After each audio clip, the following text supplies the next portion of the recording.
to another installment of the Cavalier Family Show. As majority of you know, we are an independent studio, and on this podcast, we will be discussing life's entertainment, where each month is a different year, but each week we'll be discussing a different topic. This is the new layout of the old show that we had, where we used to have guests. Unfortunately, we don't have any guests coming on the show in the near future, as that may go towards a whole new segment all on its own, where we have guests on the show and discuss their work and stuff. But we'd like to thank, as usual, and as always, Kevin Holmes, who did the intro and outro video, just a guy who created many of the musical elements for us, and our researcher, Stephen Dawson. As far as updates go, we are officially on our iHeartRadio, and as we can be found on many of the other podcast platforms, such as Apple, Spotify, Amazon Music, all of those, and many more. The best way to support us is either follow us on social media, subscribe to us on YouTube, or even the podcasts themselves, and also ratings too. Another way that you can support us is by visiting the website that we have here in the description, where a simple shirt does go a long way as far as keeping the show running, as well as any future video recording, as well as any short films that are being done as well. And with that in mind, we're back with our other hosts, our other co-hosts from our other show. We have Mr. Rowe here with us. How are you doing today, sir? Hey, I'm good. Let's talk about it. And then, of course, we have our researcher, Steven. Steven, my friend, how are you doing? Howdy. I'm great. Whoop, whoop. All right. So as we left the last show, it was 1948. So obviously, as tradition, we continue with that year and we go into cartoons. Back in time. But before that, we want to share, of course, a fun fact. So we just have the one for the show. Stephen, you want to read off that fun fact? Sure. So, in his special message to Congress on civil rights, here were some of President Truman's proposals: establishing a permanent commission on civil rights, settling claims of Japanese Americans who had been relocated after the attack on Pearl Harbor, protecting the right to vote, and granting statehood for Alaska and Hawaii. Wait, granting statehood? So like as making Alaska and Hawaii official states? Yep. That happened in 1948? Yeah, the Alaskan one throws me off. I get the Hawaiian part because that was because of World War II. Now Alaska, that was bought from Russia in the 1800s. See, that just throws me off because I thought Hawaii and Alaska were already states before then, which is interesting to me anyways. No, that is interesting. I'm curious because I'm quite sure it's something's folly. Seaward's Folly or something like that. And yeah, he bought it from Russia for like $1.5 billion back then, or $1,500 or something like that. Which Alaska's huge. Okay, they tossed it; they didn't care for it. So as far as Hawaii goes, it's official statehood. So it must be, as far as putting the information out there in 1948. But it looks like Hawaii actually became statehood, official state, on August 21st, 1959. So maybe that's when he put the proposal in. Okay. And then same thing with Alaska. Alaska was January 3rd, 1959. So I'm wondering if that's when he put the proposal in. But what was it before that? Just some territory? Possibly. I guess, right? They couldn't vote? Possibly. I mean, look at, what is it? Juneau, Alaska, right? Mm-hmm. The city of Juneau, where it's the most busiest airport in the U.S. What? Yeah. Let's see. Just to get confirmation. Legit? Yeah, because of a lot of... When I've flown out of O'Hare, man, that thing's just crisscrossed with... Because of all of the commercial flights. Oh, okay. Let's see here. Well, I mean, Atlanta, Georgia, but as far as so,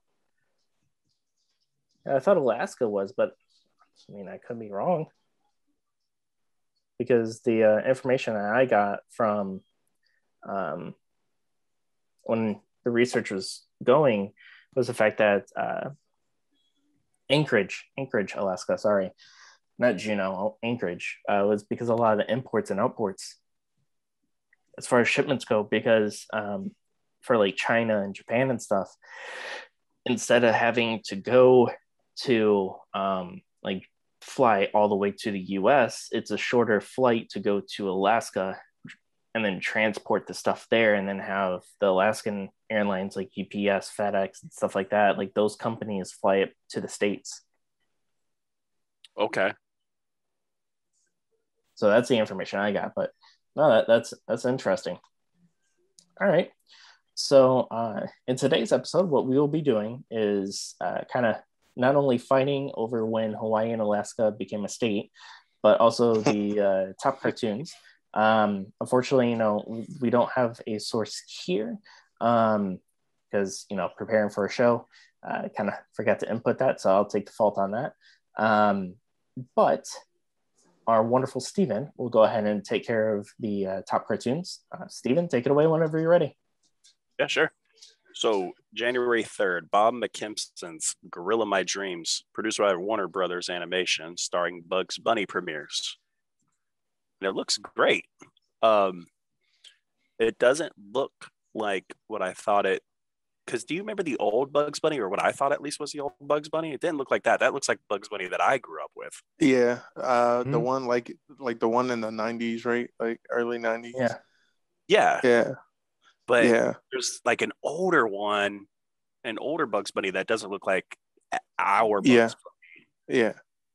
So now I'm was that not Bugs Bunny that I used to?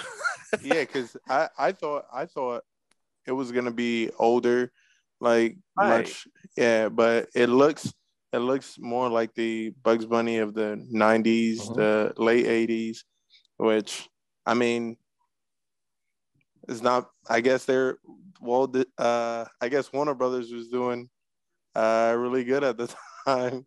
Yeah, right. I mean, look at Nickelodeon though too. Like Nickelodeon, we knew it in the 90s, but I believe it started in the 80s, if I'm not mistaken, because the TV show that started there that was aimed at kids. Let's see, which I can of course grab. Yeah, but we're talking like 1948, and it was looking like that in 1948. Yeah, that looks like it looks good and crisp.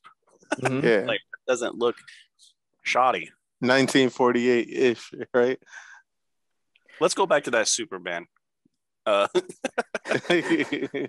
Right. That's what we were expecting. Yeah, with that. That looks fantastic. Well, old Daddy Warner Brothers over there, like tying up them lines. Right. Well, see, that's the thing though, is like it could have been that time period. 1948 could have been that very well done. I mean, look at Walt Disney with his laughograms and stuff. When it's what I forgot which one it was, but of course you had the you had like that spooky barn house, and you're kind of going through a trail, and you have like the spider web. And what they did was they talked about how they had panels, and how at the time, like no other company was doing this or any other animation, is they had the 3 panels all lined up. Like the first one was like a tree in the cobweb, the other one was like the road and stuff, and then the other one was barn house. What they did was they took the camera and they just zoomed in. So it looks like you're just zooming into the actual picture when it's actually 3 separate pictures into one. Okay. And that's when he basically first started off too. So that was who? That was Disney, you said? Yeah. Okay. So it could be just that fact that, cartoons actually look that good. I like those. Well, like I may or may not have a folder with old Looney Tunes on my laptop. I just go on HBO Max. They got them on HBO Max. Yeah, I just found them on somewhere on Fire Stick too. It's got them, and I never knew all that. Shout out to HBO Max and Fire Stick. You're right. only if they could become sponsors, right? Yeah, right. Well, for those of you that don't know, do you have a description for it or no? For the what? For the episode, like what it's about? Just on it. I don't have it on me up right now. No. That's okay. So basically, the actual cartoon itself, it's actually kind of relatable to today too, especially the ending there. For those of you that don't know, it's basically a gorilla mom that wants to have a kid. Bugs Bunny is in the middle of the ocean in a barrel, basically singing, eating carrots. And the woman gorilla, the mom gorilla, really wants a kid. But, the big, really, quote unquote, husband gorilla is very bossy, is very rude. Like, oh, I don't want any kids, blah, blah, blah, blah, blah. But ultimately, Bugs ends up being in the island of the gorillas, and then the lady runs off, or the mother gorilla runs off crying, and she sees Bugs and basically adopts him. And Bugs doesn't know what he's doing or what's going on. Like, he just got manhandled by a gorilla, basically, and it ends up at the end of it. Woman handled. My apologies. Get it right. Handled. Yep, woman handled by a gorilla, basically, and at the end of it has a one-on-one fight with the quote-unquote male gorilla of the cartoon. And at the end of it, as having kids, and I know Steven could probably relate to it, like, as many times as he threw Bugs around, like, he just started to get tired and tired and more tired and more tired. And then at that point, it's like, I can completely sympathize with that male gorilla, just because of the fact that the more times that you play with the kid, the more tired you get. Mm-hmm. For sure. But they don't get tired, right? Nope. No. And then the next one wants to play, and then the next one wants to play, and then then you got 4 kids asking to be thrown into the pool. Yeah, and especially when you start off with a little thing that, like, a routine that you do, like if you throw them up in the air and you catch them, and then throw them up in the air and then you catch them, like, okay, Daddy, it's my turn. Yep. All right, throw up that one and you catch them, throw them up and you catch them, and then next one, hey, Daddy, it's my turn. Throw them up and then catch them, and then the first one comes back around, like, okay, it's my turn. It's like, yep. Okay, but like tossing you guys up is equivalent to like just lifting weights already. It's just nonstop. So I completely sympathize with that gorilla there. All right. I don't have any kids, so I wouldn't know. I got a puppy, and I doubt she likes being thrown in the air. Yeah, I wouldn't advise that. So March 5th, Jack King's Donald Duck cartoon, Drippy Drip. I'm sorry, Drip Drippy. Drippy Drip, huh? Hey. Produced by Walt Disney Animation Studios, and the short film Donald tries to sleep despite a dripping kitchen faucet. And yeah, he does all this silliness to try it. I'm pretty sure I've seen this too. I mean, years ago, but I'm pretty sure I've seen this. This looks really familiar. Well, it's because you've seen the meme. The meme? There's the meme going around where you see Donald. The one he's sleeping and then he looks mad and he like rolls over. Lily just landed on it. Yeah. He's like turning out of bed like, huh? Yeah.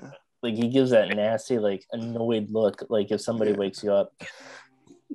And I feel bad for him because it looks like in the episode, it looks like he's coming home from a job, right? Dude's tired, like just deeply tired, basically falling asleep on the bus, and he gets home and he tries to sleep, and then next thing you know, there's like a dripping faucet, the window shade keeps going up, so you have the light that comes in. Like, I just feel bad for him all around. Sounds like you live through this. Like, bro, just go turn off the water. But then where would you have your curtain? Yeah. It doesn't even get resolved. it just goes crazy at the end. It's terrible. Like everybody's looking for a happy ending, but there's no happy ending in that one. Emotional damage. Yeah, basically. Jeez. Man, just hurt the whole time. Poor guy. See, nowadays we can't have that. He's got to have a happy ending. Mm-hmm. I mean, you remember when Thanos won in Infinity War, and everybody was so upset because the villain won. See, I've always wanted the villain. I know it sounds messed up.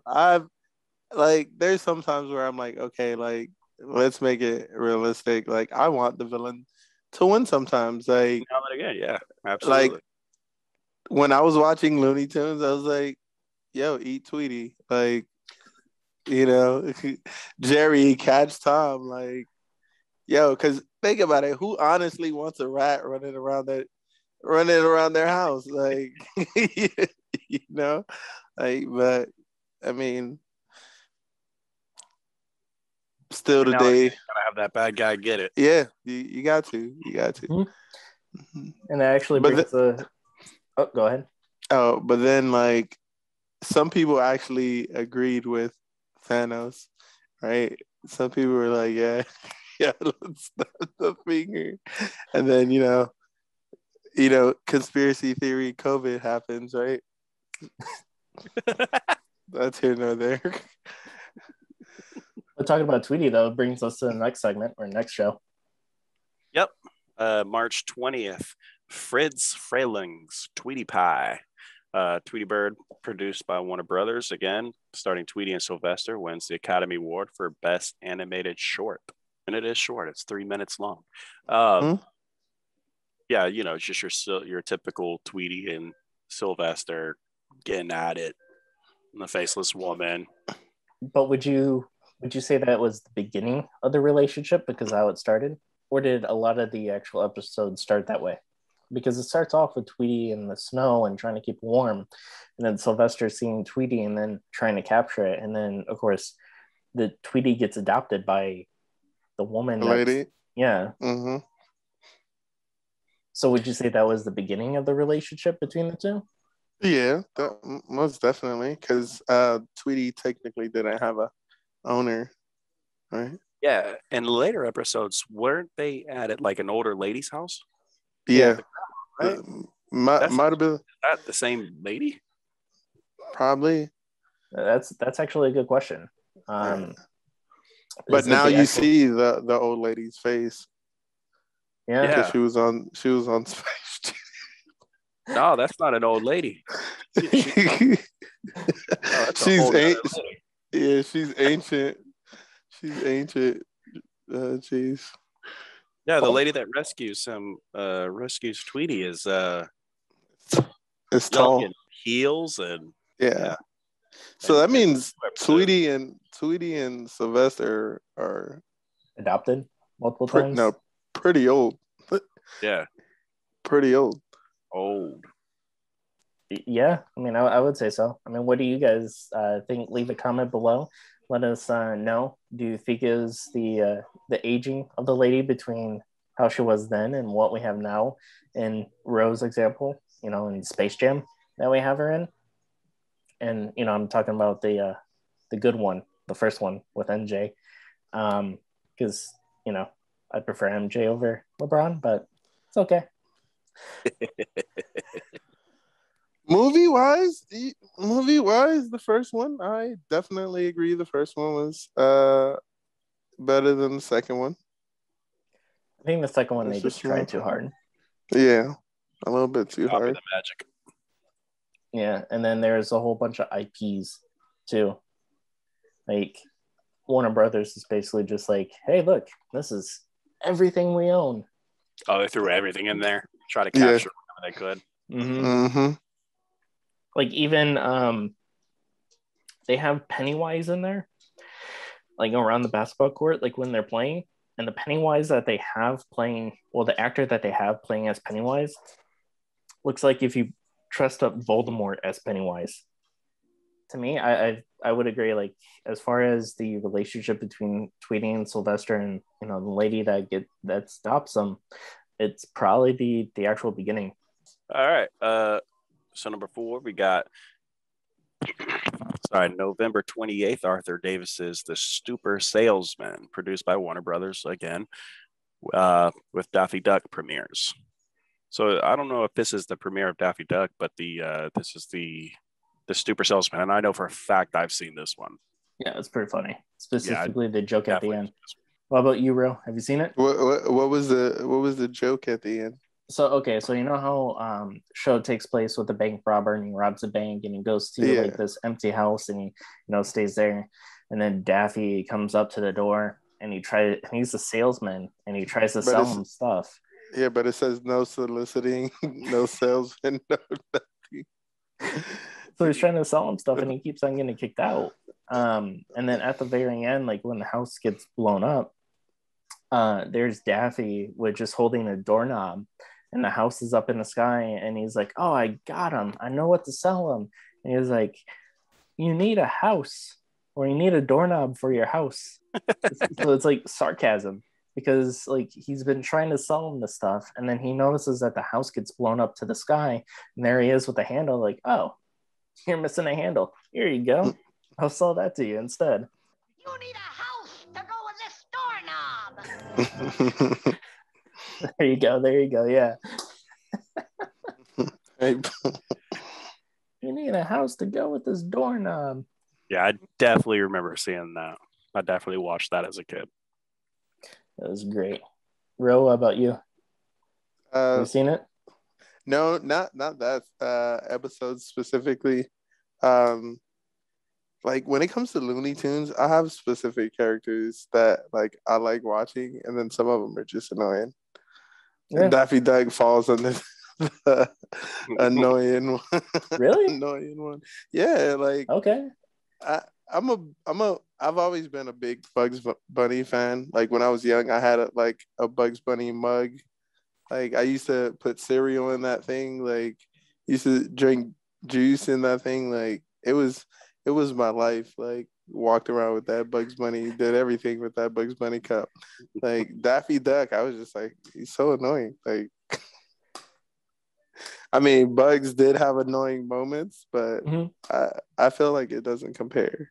I like the crossovers with them. So top 3 most annoying characters for you are who? And Looney Tunes? Yeah. People are gonna hate me. I'm not even gonna lie. Daffy, Tweety, and I forget the name of the chicken. Oh, Foghorn Leghorn? No. Yeah. Boy, I'll say boy. I got a guy at work sounds just like him. Like Louisiana, like that real Southern. Yeah. It just tells Hop, boy, I take my belt off and whoop you right now. All right, Steven, what's your top 3? I never found any of them annoying. As far as watchability, I would put Porky Pig down at the bottom. Yeah. He's just not. Okay, yeah, I forgot about him. Like I really enjoyed pretty much all of it, but as far as like what I thought was funny and what I could watch again, Porky Pig was just never really up there. I can agree to that. Mm-hmm. Yeah, Yosemite was solid. Bugs was solid. Even the non-talkers, the Roadrunner and all that. Yeah. Mm-hmm. Yeah. Even those were. Don't get me started with Roadrunner. We're not going down this path. Yeah, we're not. We're absolutely not. See, I would say Porky Pig, so I would agree with you on that one. And then I would agree with Ro as far as, Sylvester and Tweety. The third one, in all honesty, Foghorn Leghorn did have his moments, but it was always his sidekick. Chicken Hawk. Chicken Hawk. Yeah, that character annoyed me some of the time. Yeah, I can see that. But my top three though are like Marvin the Martian, Daffy Duck, Bugs. Where's the kaboom? There was supposed to be an earth-shattering kaboom. Hey, somebody else. I forget the skunk's name. I felt like he was slept on too. Pepe Le Pew. Yeah, Pepe Le Pew. Yeah. that guy was smooth. Canceled. You know what I'm saying? Yeah, and he was canceled. And last but not least. Yeah, last not least, we got Charles Nichols' Mickey Mouse cartoon, Mickey and the Seal, produced by the Walt Disney, of course, December 3rd. That was released. I've never seen this. This one's not familiar at all. See, like working at the resorts and stuff, they would always have like the Laugh-O-Gram and like all those short clippings of it. So this one was on repeat a lot.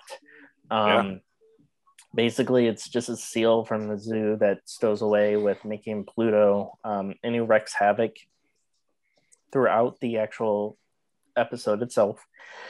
And Pluto basically gets blamed a lot for it until the seal pops up and Mickey's like, oh, it's a seal. This is another one that looks extremely crisp.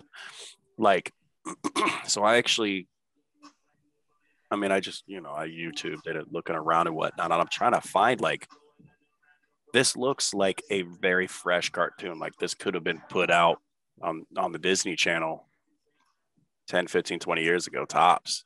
Very crisp. It does not look old at all. It does not hold that 1948 feeling on it. Yeah.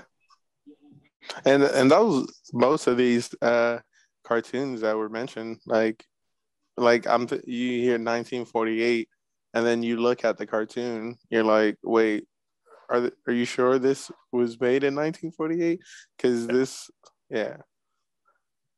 like it, and I guess it's also probably modern technology too. Like they've probably been redone from what they were originally also. So that's probably the episode itself probably did come out in 1948, but with modern technology, they probably spruced it up a little bit. Okay, yeah, I could see that. It's a bunch of remasters. Yeah, I mean, look at the quality between DVD, Blu-ray, and 4K. A perfect example is Lord of the Rings. I mean, those movies just came out in 4K, and if you watch them, the difference between regular DVD to Blu-ray, like there's a huge difference, but it's an even bigger difference between regular DVD and the 4K as well. What did I get? I think it was Avatar was my first Blu-ray, and I was blown away. I think it was Avatar. Was Blu-ray really that good? So Avatar was either really that good, or Blu-ray and Avatar were really that good, because those, like, especially on the right TV, just so nice, so tight, and the contrast and just crisp, I will honestly say that it probably was the Blu-ray. Yeah, I'll probably go with the Blu-ray because like I've seen movies in regular standard definition and versus Blu-ray, and it doesn't look as crisp. Like it literally looks like if you're watching a television program. Right. And like I'm not talking about like a regular television program that you see now. I'm talking about like bunny ears going with the television program where it's kind of spotty in some spots. So that's that's my opinion. So yeah, that's the 5 top cartoons, 1948. All right, awesome. Well, with that in mind, that leaves the end of the episode of the cartoons from 1948. Again, as we end every show, if there is a year that you want to see us discuss, then let us know in the comments. Again, you can follow us through the social media as well as subscribing to our YouTube, where every video and every podcast as well. So you want to scurry on down to the podcast to follow us there, you can. Where every episode is basically laid out for you and uploaded every Thursday at 10:30 in the morning for your enjoyment. So with that in mind, we wish you adieu.